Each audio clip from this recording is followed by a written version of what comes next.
I lost my dad, a small boy whispered, his voice trembling as tears welled in his blue eyes, alone on a swing set in Riverside Park. Enter Harper Jones, a 34-year-old black kindergarten teacher whose simple act of kindness, tying his shoes and weaving tales of spy squirrels, sets the stage for an extraordinary love story.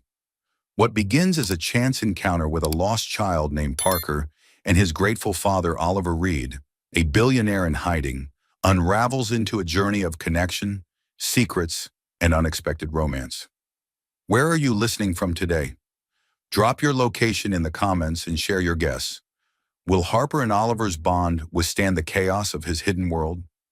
Subscribe to our channel for the latest stories and join us to discover if a moment of compassion can rewrite their futures. What secrets lie behind Oliver's guarded smile? The sun hung low over Riverside Park, painting the sprawling lawns and winding paths in hues of amber and gold. Children's laughter echoed from the playground, a symphony of carefree joy, while the scent of blooming jasmine drifted on the warm breeze. Harper Jones, a 34-year-old black kindergarten teacher, settled onto a weathered wooden bench, her sensible flats kicked off, toes curling into the cool grass. Her sleek black hair, meticulously gathered and secured with an elegant gold hairpin, caught the fading light, glinting like a quiet promise of grace. Harper's life was a relentless tide. Mornings spent corralling exuberant 5-year-olds, weekends tutoring to make ends meet, and evenings tending to her Aunt Clara, whose recent surgery had left her frail but fierce. Today, though, was a rare gift, a canceled tutoring session, 2 precious hours carved out for herself. She closed her eyes, letting the park's hum wash over her, a fleeting escape from the weight of her responsibilities. Her moment of peace was shattered with a soft, stifled sob. Harper's eyes snapped open, scanning the playground. There, on a swing set across the sandy expanse, sat a small boy, alone. His blonde hair fell in a messy curtain over his face, his shoulders trembling as he gripped the swing's chains with tiny white-knuckled hands. He couldn't have been more than 6, his green t-shirt emblazoned with a rocket ship, its vibrant print at odds with his hunched, sorrowful posture. His sneakers, scuffed and worn, dangled above the ground, laces trailing like forgotten promises. Harper glanced around. No parents, no guardians, just the boy, adrift in a sea of playing children. Something tugged at her heart, a familiar instinct honed by years of soothing scraped knees and wiping away tears in her classroom. She stood, brushing grass from her simple yellow sundress, and approached slowly, her steps deliberate to avoid startling him. Kneeling a few feet away, she softened her voice to a gentle hum, the kind that had calmed countless kindergartners. "Hi there," she said, her warm brown eyes meeting his. "Are you okay?" The boy's head lifted, revealing wide blue eyes brimming with tears, his lower lip quivering like a leaf caught in a storm.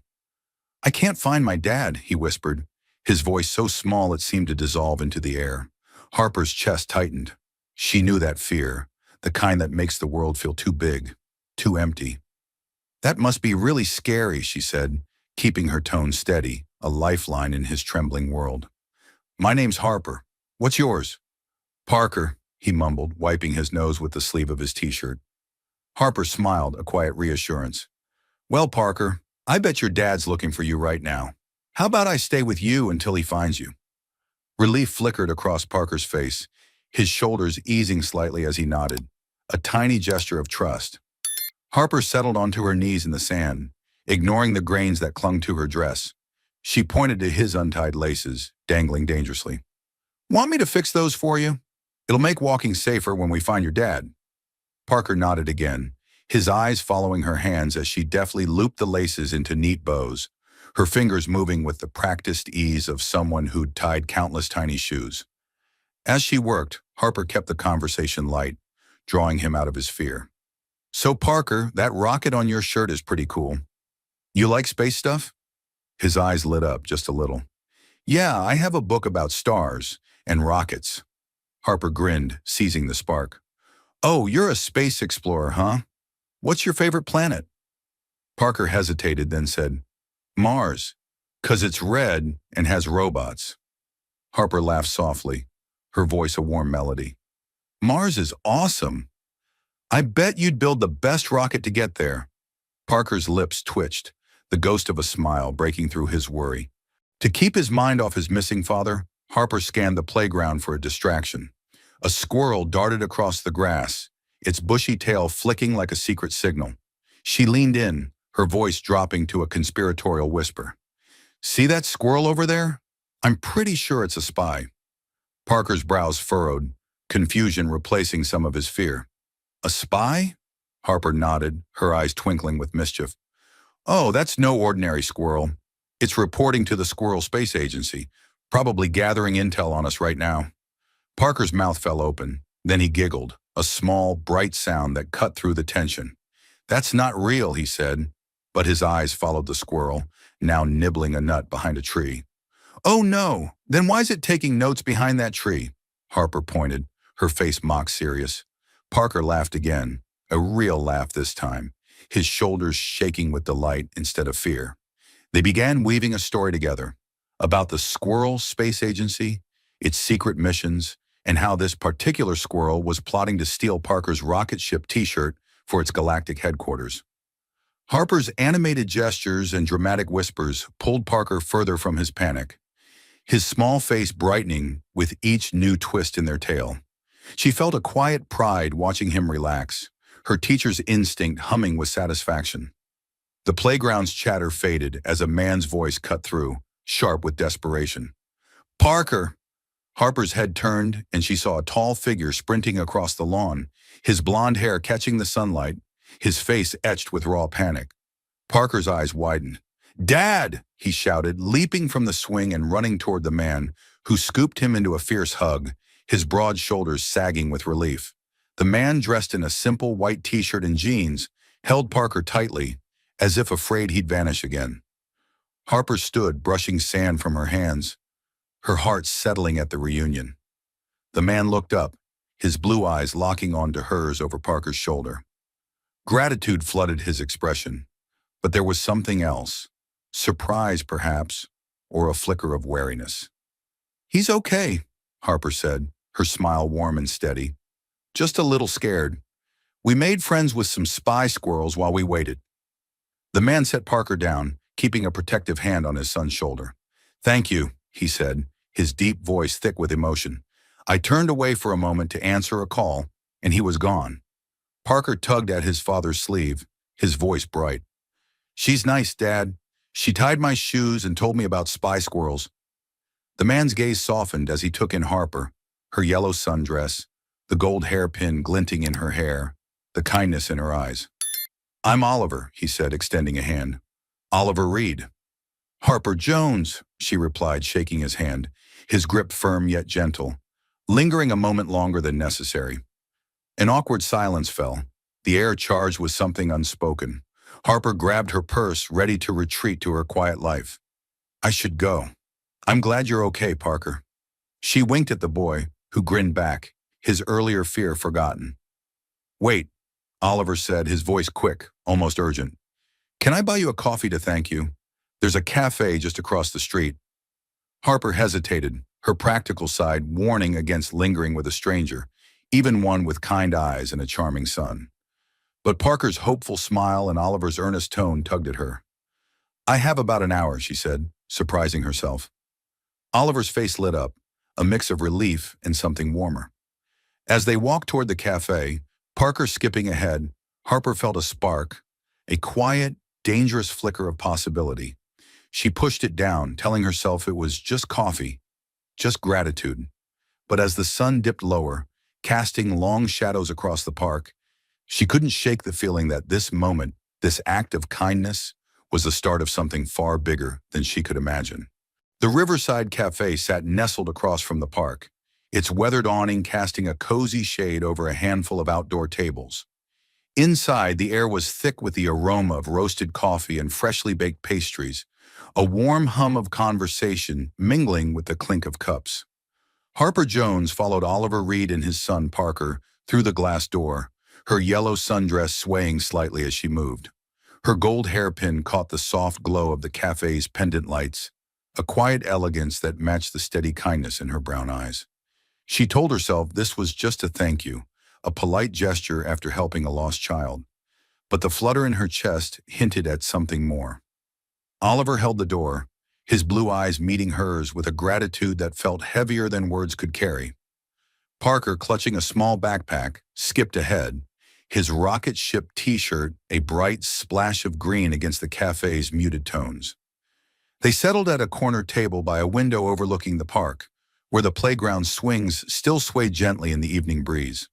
Parker plopped into a chair, his earlier fear replaced by a 6-year-old's restless energy. Oliver pulled a coloring book and crayons from his backpack, setting them before Parker with a practiced ease that spoke of countless such moments. "Here you go, buddy," he said, his deep voice soft but firm. Parker grinned, diving into the pages, his small hands scribbling a rocket blasting through a starry sky. Harper watched, a smile tugging at her lips.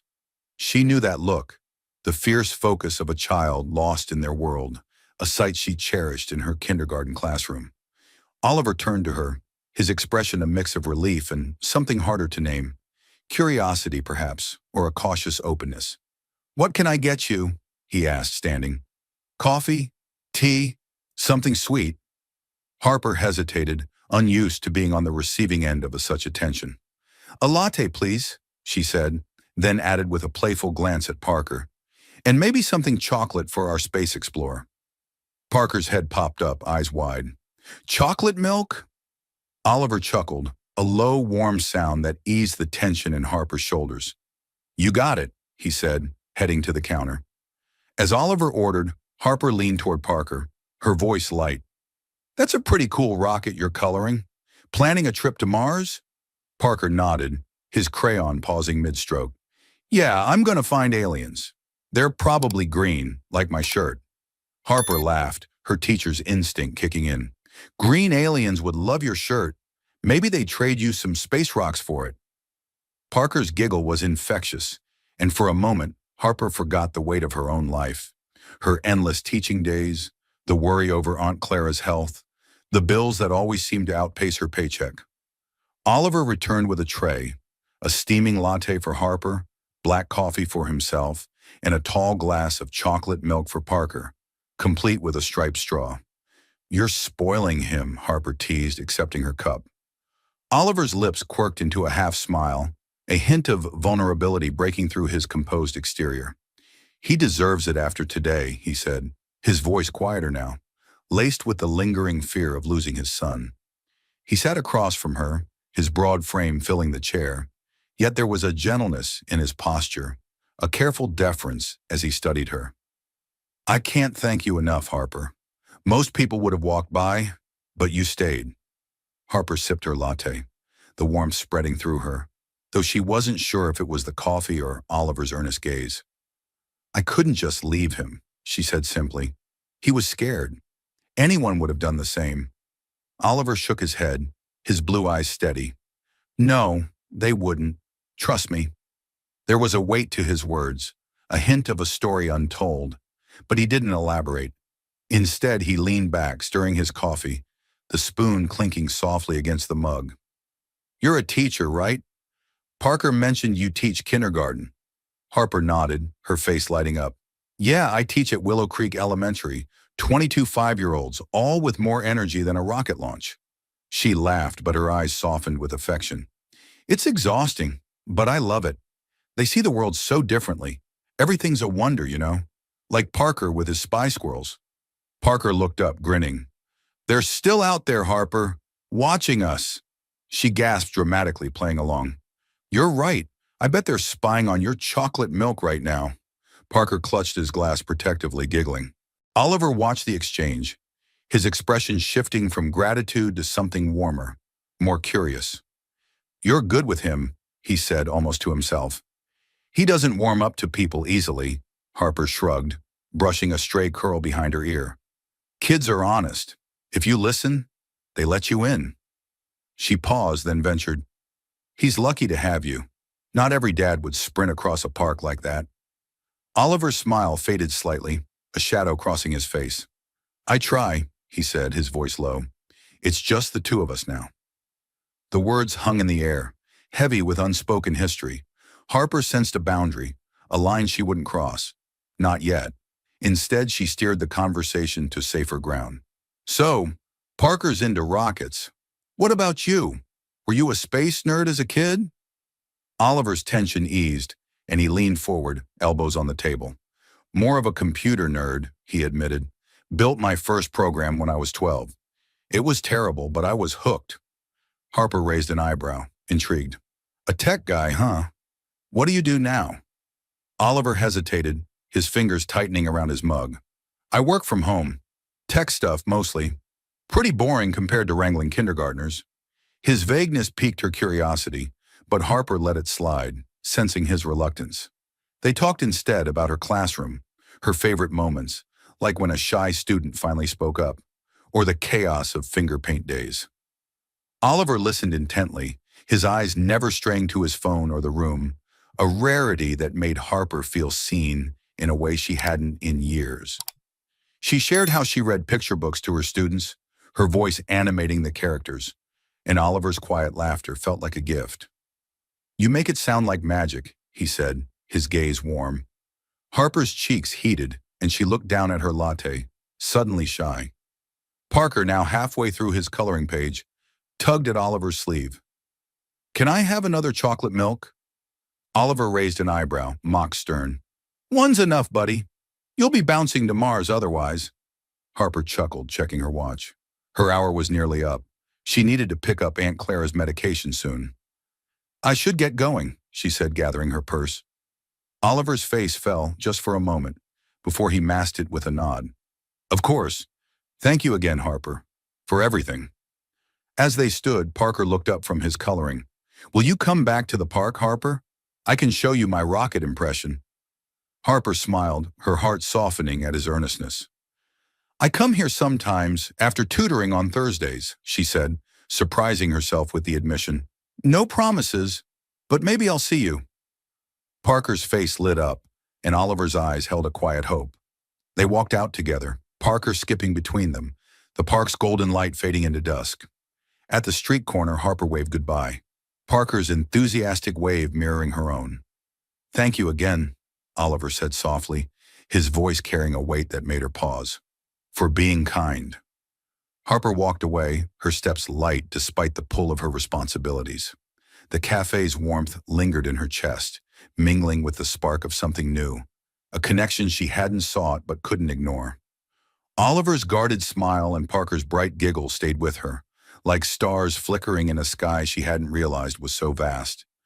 The air at Riverside Park carried a crisp edge, the late afternoon sun filtering through ancient oaks, casting dappled shadows across the playground. Harper Jones felt an unfamiliar pull as she approached the familiar wooden bench, her gold hairpin catching the light like a beacon in her neatly pinned curls. Her yellow sundress had been traded for a simple blue blouse and jeans, but the flutter in her chest was the same, one she'd tried to dismiss since her coffee with Oliver Reed and his son Parker days ago. She told herself she was here for fresh air, a brief escape from her whirlwind life of teaching, tutoring, and caring for Aunt Clara. But deep down, she knew she was hoping to see them again, those blue eyes filled with gratitude and a boy's infectious giggle. A shout broke her thoughts. Harper! Parker's voice rang out, clear and bright, as he barreled down the slide, his green rocket ship t-shirt unmistakable. His blonde hair bounced as he ran toward her, his sneakers kicking up sand. Harper's face lit up, her teacher's instinct kicking in as she knelt to meet him. Well, look at you, space explorer, she said, her voice warm. Planning a mission to Mars today? Parker grinned, nodding vigorously. Gonna find aliens. Before she could reply, Oliver appeared, his tall frame moving with a quiet confidence, though his smile held a nervous edge. We were hoping you'd show up, he said, his deep voice carrying a warmth that made Harper's pulse quicken. Parker tugged at her hand, pulling her toward the bench. We brought cookies, he announced, pointing to a plastic container Oliver carried. Dad made them. Oliver rubbed the back of his neck, a sheepish grin softening his features. Parker insisted we needed cookies in case we ran into you, he admitted, setting the container down. Harper raised an eyebrow, teasing. So, you're a baker now? She opened the lid, revealing slightly misshapen chocolate chip cookies their edges uneven but inviting. She took one, biting into it, and her eyes widened. "These are good," she said, genuinely impressed. Parker beamed, bouncing on his toes. "Told you, Dad's awesome." They settled on the bench, Parker scampering back to the slide, his laughter echoing as he climbed. Oliver offered Harper another cookie, his fingers brushing hers briefly, sending a spark through her that she tried to ignore. The park buzzed with life, children shrieking, parents chatting, but it felt like their own small world, carved out in the late afternoon glow. "So," Harper said, leaning back, "you and Parker come here a lot?" Oliver nodded, his gaze following his son. "It's our spot. He needs to be around other kids to feel normal." The word hung between them, heavy with implication, but Oliver didn't elaborate, and Harper didn't press. Instead, their conversation flowed effortlessly, like a river finding its course.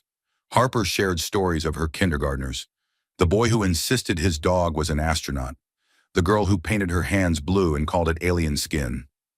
Oliver listened, his blue eyes locked on her, a quiet intensity that made her feel truly heard. "You love it, don't you?"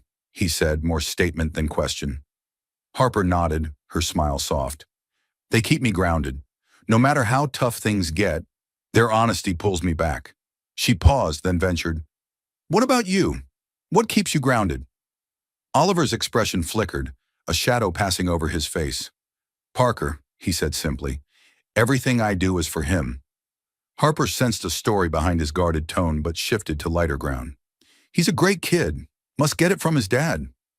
Oliver's laugh was low, almost self-deprecating. "I'm learning as I go. Well, it's just us now." The words carried a weight, a hint of loss, and Harper's heart ached for him. She wanted to ask more but held back, respecting the boundary in his eyes. Instead, she turned to Parker, now swinging high, and called out, "Careful, Captain Parker. Don't launch into orbit." Parker giggled, pumping his legs harder, and Oliver's tension eased, his smile returning. They talked about favorite books, Harper's love for children's stories, Oliver's fondness for old sci-fi novels. He shared a memory of reading The Martian Chronicles as a kid, dreaming of distant planets, and Harper countered with her obsession with Charlotte's Web, its quiet lessons on kindness. The conversation danced from childhood dreams to silly moments, like the time Harper's class accidentally set off a glitter explosion. Oliver laughed, a sound that warmed her more than the sun. "You're a natural storyteller," he said, his gaze lingering, making her cheeks flush. Parker ran back, breathless, holding a stick he'd found. "Look, Harper, it's a lightsaber!" Harper gasped dramatically. "A lightsaber? You must be a Jedi!" She grabbed a twig from the ground, brandishing it like a sword. "On guard, young Jedi!" Parker squealed, dueling her with exaggerated swings, while Oliver watched, his eyes crinkling with amusement.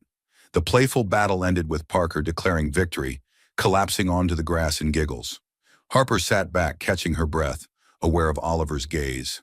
Steady, warm, and something more.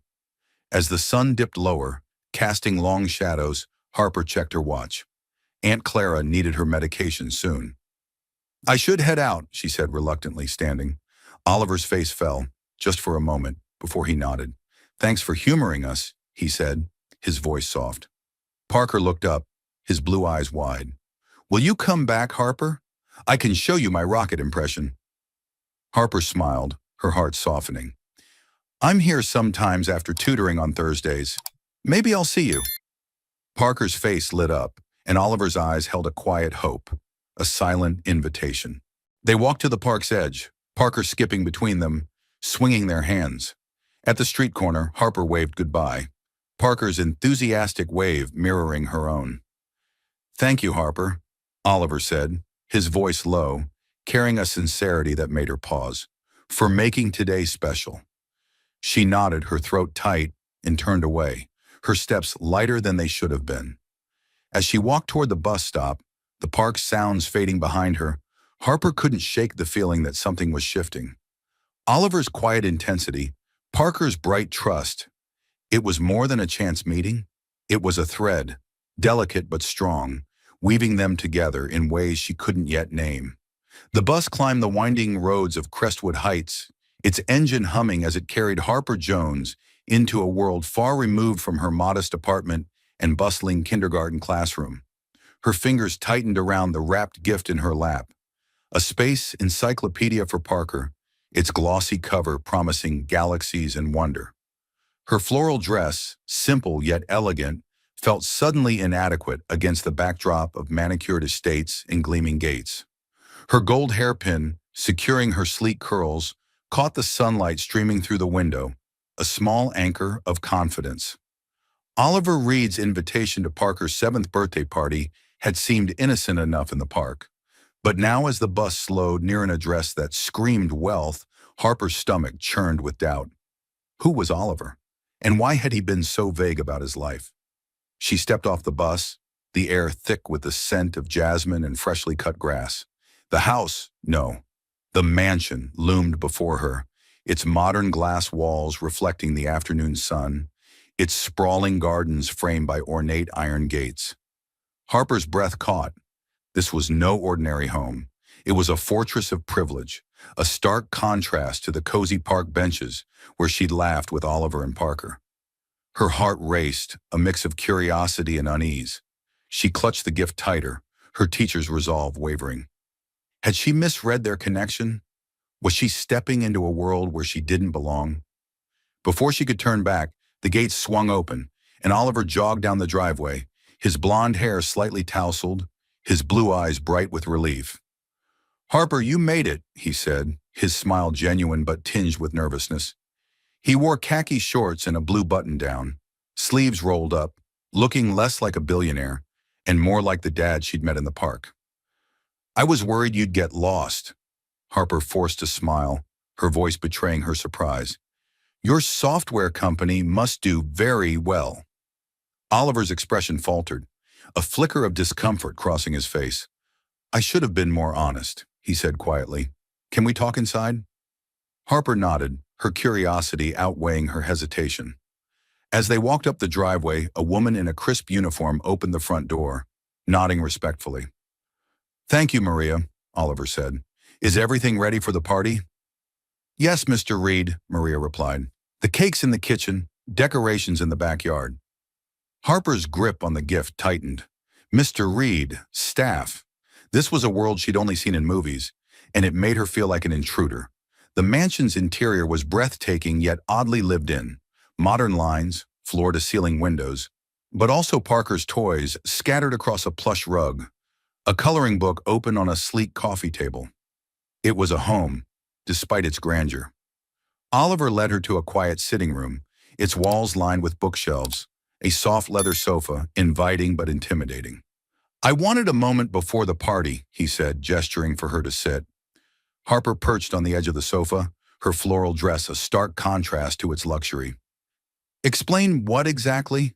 she asked, her voice steady but laced with hurt. "Who are you, Oliver?" He ran a hand through his hair, his discomfort palpable. "My full name is Oliver Reed, founder of Reed Innovations. We develop AI software for corporations and governments. I started it 15 years ago, and it grew bigger than I ever imagined." Harper's eyes widened.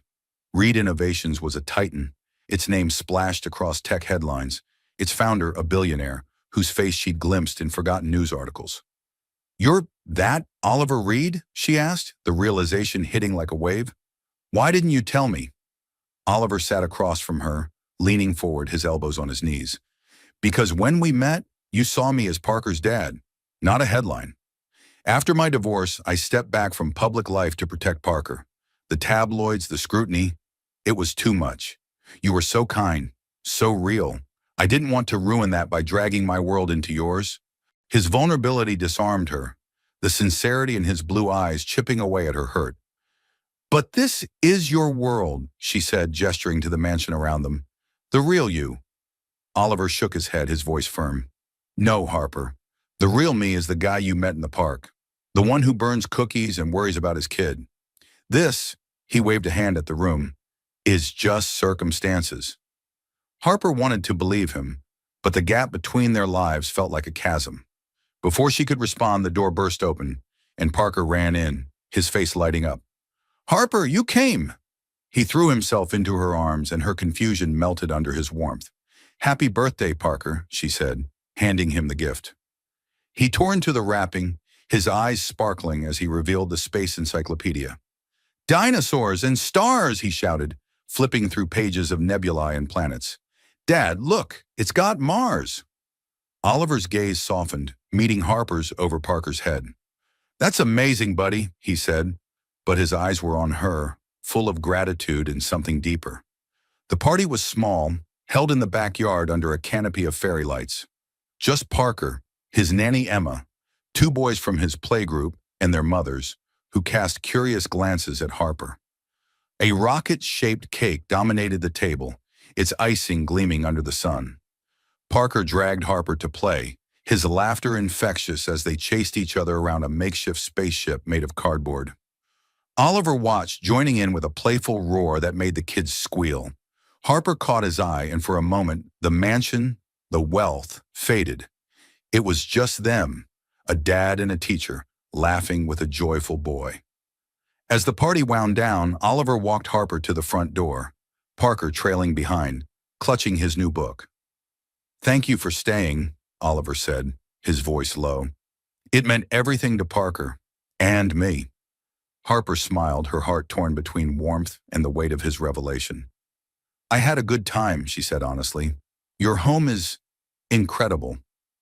Oliver shrugged, his eyes never leaving hers. "It's just a house.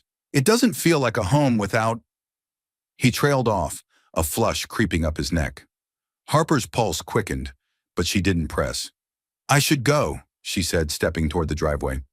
"Happy birthday again, Parker." She winked at him, earning a grin. As she walked away, the mansion's shadow loomed behind her, a reminder of the world Oliver inhabited. Yet his sincerity, his devotion to Parker, lingered in her mind, pulling her back to the man she'd met in the park.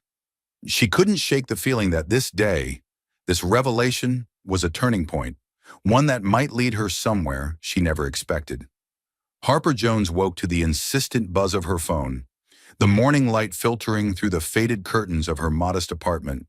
Her gold hairpin lay on the bedside table, a quiet reminder of the joy she'd felt at Parker's birthday party, where Oliver Reed's revelation had turned her world upside down. She rubbed sleep from her eyes, expecting a routine notification, perhaps a message from Aunt Clara or a reminder about her kindergarten class. Instead, her screen glowed with a flood of texts and alerts, each one a jolt to her heart. Colleagues, neighbors, even parents of her students. Messages piled up, all asking the same question. Is it true? Her stomach twisted as she opened a link sent by a coworker, and the world tilted beneath her. A grainy photo filled her screen. Her and Oliver in Riverside Park, their faces close, his hand brushing hers. The headline screamed, "Billionaire Oliver Reed's Secret Romance with Kindergarten Teacher." Harper's breath caught, her name, Harper Jones, sprawled across the article, alongside her job at Willow Creek Elementary and an estimate of her modest salary. The words cut deeper as she scrolled.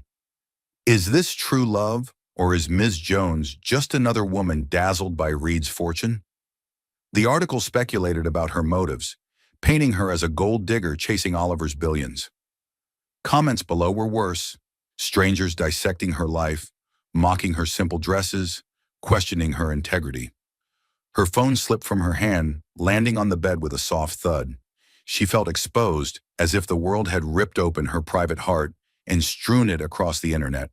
The phone rang, Oliver's name flashing.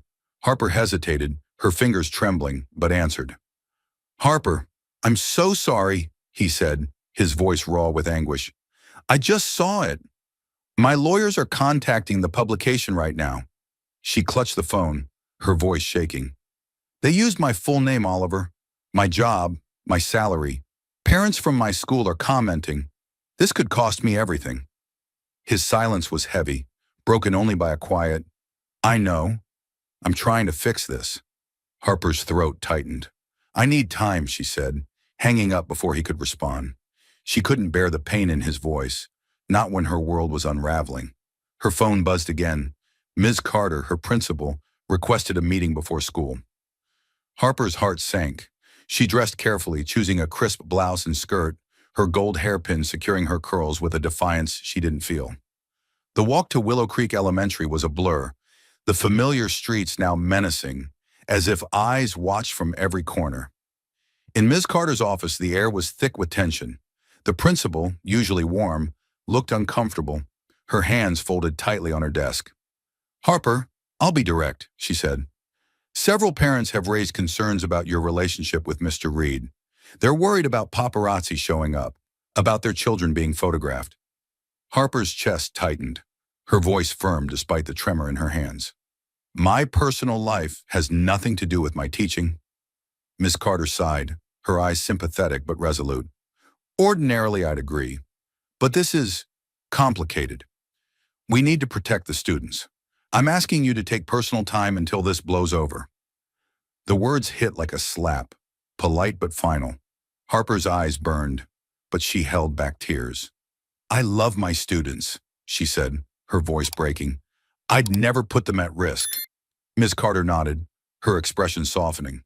"I know, Harper. This isn't personal. It's just the situation." Harper walked out, the school's bright hallways now a maze of betrayal. Her career, her sanctuary, was slipping away because she dared to care for a man and his son. Back at her apartment, Harper sank onto the couch, the weight of the morning crushing her. Aunt Clara emerged from her room, leaning on her cane, the newspaper in her hand open to the society pages. "You've made quite the splash, baby girl," she said dryly, settling beside Harper. Harper groaned, burying her face in her hands. "This is a nightmare, Aunt Clara. They're calling me a gold digger. My job's at stake." Clara's eyes, sharp despite her frailty, studied her. "Is it a nightmare because of what they're saying, or because you're falling for that man?" Harper froze, the question cutting through her turmoil. She hadn't admitted it to herself, but Oliver's kind eyes, Parker's bright laughter, they'd woven themselves into her heart. "I don't know," Harper whispered, her voice raw. "I just wanted to help a kid." Clara patted her hand, her touch warm and steady. "You did, and maybe you found something more. But since when do you care what strangers think? The Harper I raised knows her own heart." Harper wanted to believe her, but the sting of exposure was too fresh.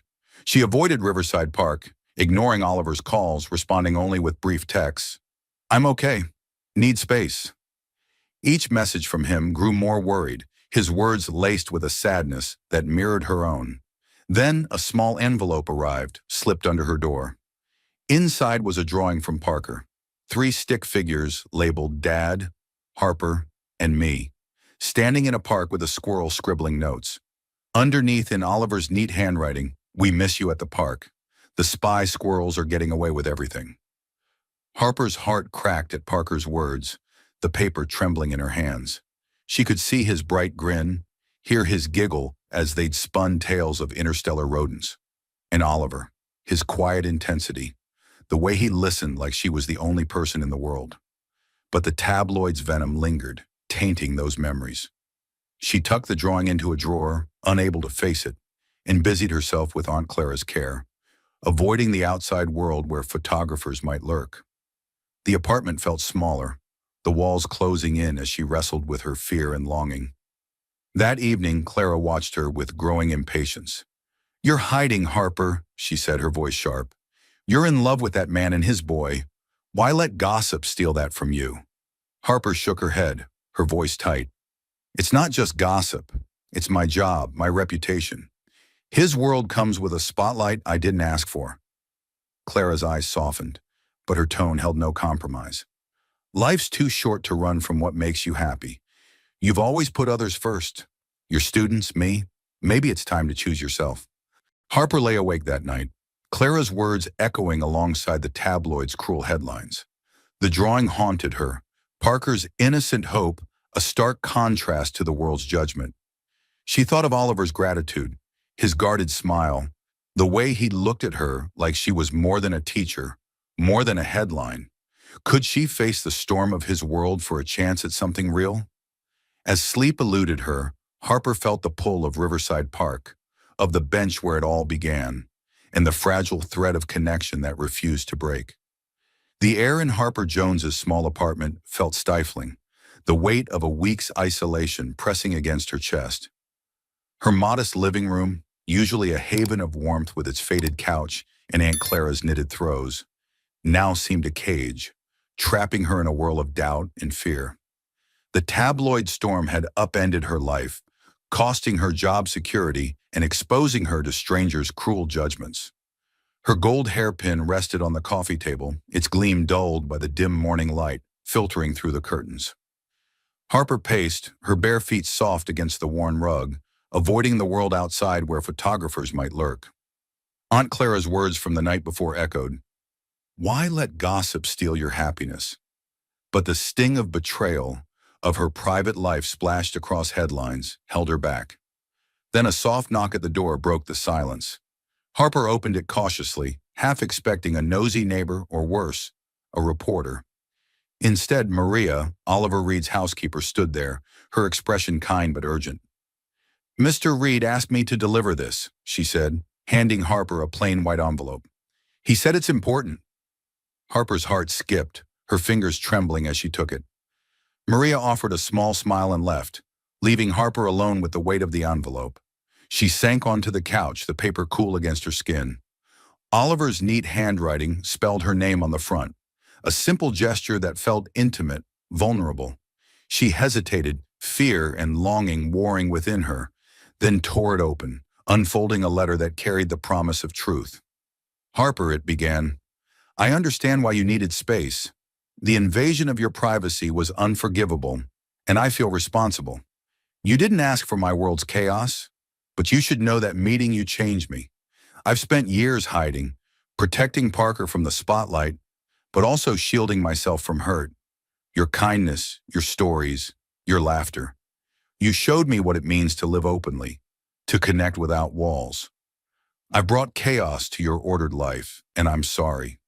I've taken steps to fix what I can. My lawyers have sent cease and desist letters to the publications. I've offered to fund security at your school, and I'm looking at houses in normal neighborhoods, places where Parker can ride a bike, and you might feel at home. I want you in our lives, Harper, as part of our family.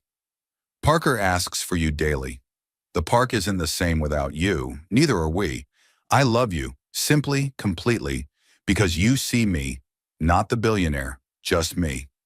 If you can forgive the chaos, meet me at our bench tomorrow at noon. No photographers, just us. Whatever you decide, thank you for showing me what happiness feels like. All my love, Oliver." Harper read it twice, tears blurring the words. Each sentence was a thread, pulling her back to the park, to Parker's giggles, to Oliver's steady gaze. She clutched the letter, her heart pounding with a mix of fear and hope. Aunt Clara emerged from her room, cane tapping softly, and noticed the tears. "What's that, baby girl?" she asked, settling beside Harper. Wordlessly, Harper handed her the letter. Clara read it, her sharp eyes softening. "Well," she said, folding it carefully, "that's a man who knows his heart. What does yours say?" Harper closed her eyes, picturing Oliver's nervous smile, Parker's rocket ship t-shirt, and the warmth of their shared moments. "I'm scared," she admitted, her voice barely a whisper. "But I miss them." Clara took her hand, her grip firm despite her frailty. "You've always been brave, Harper. You raised me as much as I raised you. Don't let fear steal what could be." Harper nodded, her resolve hardening. She thought of the tabloid's venom, the parents' judgmental texts, the suspension from her job. But then she thought of a life without Oliver and Parker, and it felt emptier than any headline could. "I need to go to the park," she said, her voice steady now. Clara smiled, a glint of pride in her eyes. "I thought you might." The next morning, Harper dressed with care, choosing her yellow sundress, the same one she'd worn when she first met Parker. Her gold hairpin gleamed as she pinned her curls, a quiet nod to that day's kindness. Her hands shook as she applied minimal makeup, nerves dancing beneath her skin. Clara watched from the doorway, leaning on her cane. "You look beautiful," she said. "Go get your heart, girl." Harper hugged her tightly, the warmth of Clara's embrace grounding her. "I love you," she whispered. "Love you too," Clara replied. "Now go." Riverside Park was alive with children's laughter and the rustle of leaves, But Harper's focus was singular. Two men in suits stood discreetly by the entrance. Oliver's security, their nods respectful as she passed. Her pulse raced as she neared their usual bench, the one where she'd first comforted Parker. Would Oliver be there? Would he still look at her with that quiet hope? As she rounded the playground's corner, she stopped. There he was, sitting alone, his blonde hair catching the sun, his hands clasped tightly, betraying his nerves. He looked up, scanning the path, and then he saw her. The hope that bloomed across his face stole her breath, a radiant mix of relief and love. "Harper," he said, standing, his voice soft but fervent. "You came." She stopped a few feet away, her sundress swaying in the breeze. "I came," she agreed, her voice trembling with emotion. Oliver took a step closer, his blue eyes searching hers. "Did you read my letter?" She nodded, clutching her purse to steady her hands. "Every word." His expression softened, vulnerability raw in his gaze. "I meant it all, especially the part about loving you. I don't want to lose you, Harper. Not over things that don't matter." Her fears, the tabloids, the scrutiny, loomed, but his sincerity was a lifeline. "I love you too," she whispered, the words slipping out like a confession. "I tried to be sensible, but—" Oliver closed the distance, his hand reaching for hers. "Love isn't sensible," he said, a smile breaking through. "It's messy, complicated, wonderful, like us." When he leaned in, his kiss was gentle, warm, a promise that drowned out the world's noise. Harper knew in that moment she was home. The sun hung high over a quiet, tree-lined street, its rays dancing across the modest two-story house that stood in stark contrast to Oliver Reed's Crestwood Heights mansion. Harper Jones sat in the passenger seat of Oliver's sleek but understated SUV, her gold hairpin catching the light as her curls framed her face. Her yellow sundress clung to her, a symbol of the day she'd first met Parker, now a touchstone of their journey. Her heart raced, not from fear, but from the weight of possibility. Oliver had promised a new start, a home free from the trappings of his billionaire life. And as they pulled into the driveway of the greenhouse, as Parker had dubbed it, Harper felt the stirrings of a future she hadn't dared to dream. Parker bounded out of the back seat, his rocket ship t-shirt vibrant against the house's white-clapboard exterior. "Harper, come see!" he shouted, his blonde hair bouncing as he tugged her hand.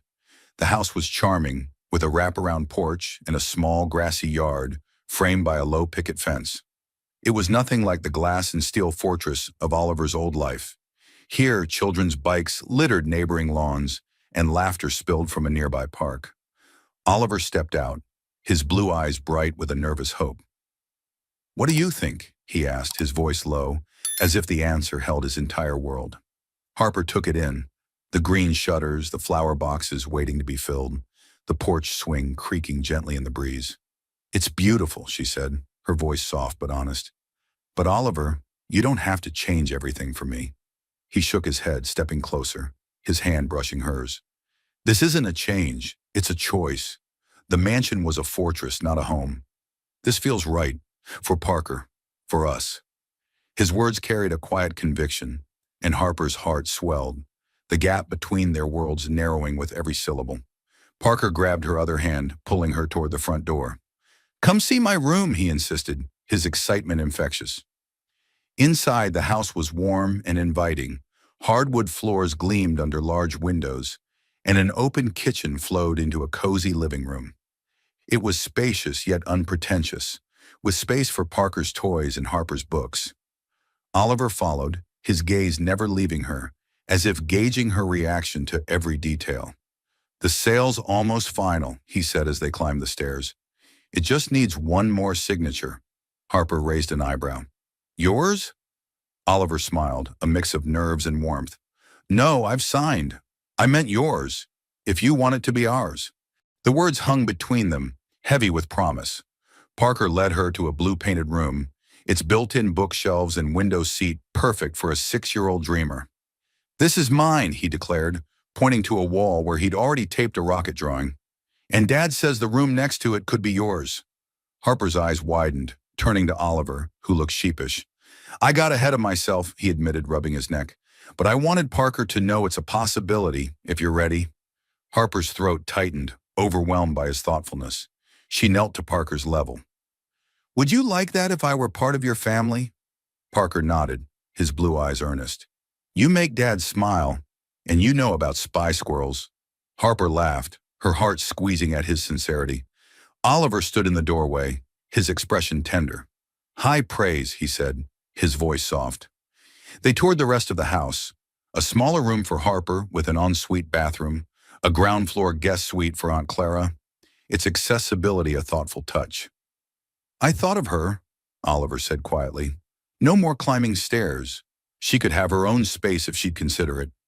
Harper stared at him, her eyes glistening. You've thought of everything, she whispered. Oliver took her hands, his grip warm and steady. I've thought about a life with you. The rest is just details. They stepped into the backyard where Parker ran to explore a small treehouse.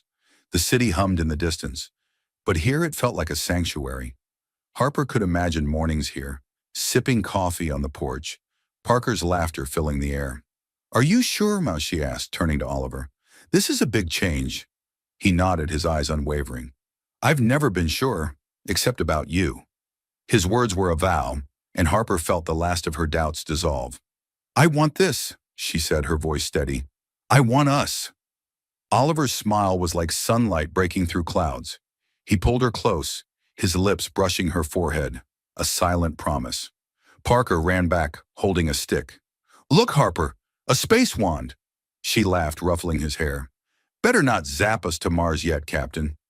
They spent the afternoon in the yard, Parker leading them on imaginary missions, Oliver and Harper stealing glances that spoke of a shared future. As the sun dipped low, casting golden hues across the greenhouse, Harper felt a peace she hadn't known she craved. Back at her apartment that evening, Harper sat with Aunt Clara, the letter from Oliver folded on the table. She shared the day's events, the house, Oliver's offer, the room for Clara. He thought of you, Harper said, her voice thick with emotion. Clara's eyes, sharp despite her frailty, studied her. Sounds like a man building a home, not just a house, she said. Harper nodded, her decision settling like a stone in a quiet pond. I'm going to move in, she said, the words both terrifying and exhilarating. Clara smiled, patting her hand. Good. You deserve a family, baby girl. As Harper lay in bed that night, the greenhouse filled her thoughts. Not its walls or floors, but the life it promised. Oliver's steady presence, Parker's boundless joy, in a place where she could belong. The tabloid storm still lingered, a shadow on the horizon, but in that moment it felt surmountable. She was choosing love, choosing them, and as she drifted to sleep, Harper knew the greenhouse was more than a new address. It was a new beginning, a promise of a family forged not by chance, but by choice. The backyard of the greenhouse glowed under a canopy of twinkling fairy lights, the soft hum of a string quartet weaving through the warm evening air. Harper Jones stood under a simple arch of wildflowers, her white dress flowing like a whisper against her skin, her gold hairpin glinting in her neatly pinned curls. Her heart pounded, not with fear, but with a joy so vivid it felt like it might burst. The small gathering, Oliver Reed's parents, a few of Harper's colleagues, neighbors who'd become friends, and Aunt Clara in the front row, watched with quiet smiles. Parker, resplendent in a tiny suit, stood proudly as ring-bearer, his rocket ship tie a nod to his boundless dreams. Harper's eyes locked on Oliver, waiting under the arch, his blue eyes radiant with love, his blonde hair catching the fading sunlight. This was their moment, the culmination of a journey that began with a lost boy in a park. The quartet's melody softened, signaling her entrance. Harper took a deep breath, her steps steady as she walked alone down the makeshift aisle. Her choice to stand on her own, a testament to her strength. Aunt Clara's eyes shone with pride, her cane resting beside her, a silent witness to Harper's transformation. Parker grinned, clutching the ring pillow with fierce concentration, his earlier practice sessions evident in his careful steps. Oliver's face transformed as he saw her, a smile so pure it stole her breath. You're breathtaking, he whispered when she reached him, his hands taking hers warm and steady. So are you, she whispered back, her voice trembling with emotion. The ceremony was intimate, their vows handwritten and heartfelt. Oliver spoke first, his voice clear yet thick with feeling. Harper, you walked into our lives with kindness, seeing past the noise to the man I am. You loved Parker without reservation and made our house a home. I promise to stand by you, to build a life where love comes first always. Harper's eyes glistened, her voice steady despite the lump in her throat. Oliver, you saw me, every part of me, and loved me for it. You gave me a family, a home, a future. I promise to face every challenge with you, to cherish you and Parker, to make our love our strength. Their words hung in the air, binding them in a promise as tangible as the rings they exchanged. Parker stepped forward, his small face serious as he presented the rings. Oliver slipped a simple band onto Harper's finger, his voice breaking from the script. This ring belongs to the woman who showed me what love looks like, who makes every day brighter. Harper placed Oliver's ring on his finger, adding her own words. This is for the man who values what matters, who gave me a family to call my own. The officiant pronounced them husband and wife, and as Oliver kissed her, gentle, warm, a seal of their vows, the garden erupted in soft applause, every eye misty with emotion. The reception spilled onto the patio, laughter and music filling the night. Neighbors toasted with homemade lemonade, and Marco, the cafe owner, insisted on serving his signature tiramisu. Parker, freed from his ring-bearer duties, darted among the guests, showing off his rocket tie. Then, with a clink of his juice glass, he demanded attention. "I have a present for Harper," he announced, his voice cutting through the chatter. With Oliver's help, he handed her a flat package wrapped in paper covered with rocket ships. Harper knelt, unwrapping it carefully to reveal a framed drawing.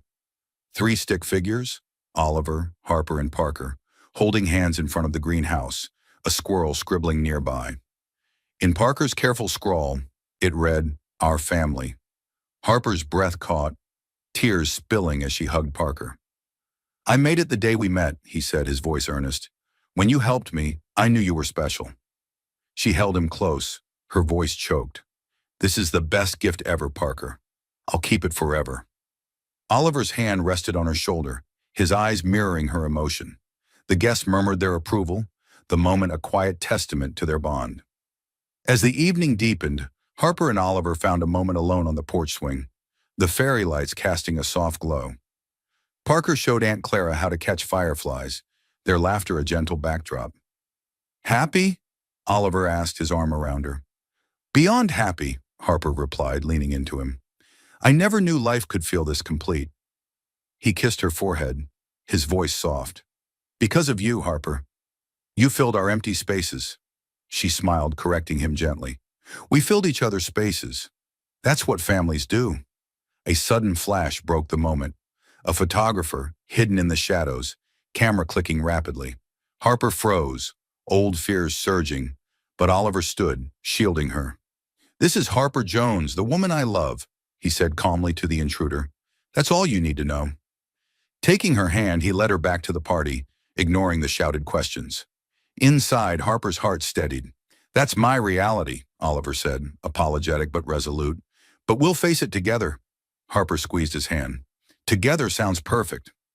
As the night wound down, they gathered on the porch, Harper and Oliver on the swing, Parker curled between them, Clara watching with a contented smile. Fireflies danced in the dusk, and the greenhouse stood as their haven, a testament to their chosen family. Harper looked at Oliver, his eyes reflecting the stars above, and knew that this, love, trust, a boy's bright laughter, was worth any storm. They had found each other in a sandbox, and now they were home forever. Thank you for joining Harper, Oliver, and Parker on their heartfelt journey from a chance encounter to a forever family. We hope their story of kindness, love, and resilience touched your heart. What did you think of their tale? Share your thoughts in the comments below and let us know where you're listening from. Your feedback means the world to us, so don't forget to like and subscribe for more stories that warm the soul. Until next time, keep spreading kindness. It just might change a life. See you soon.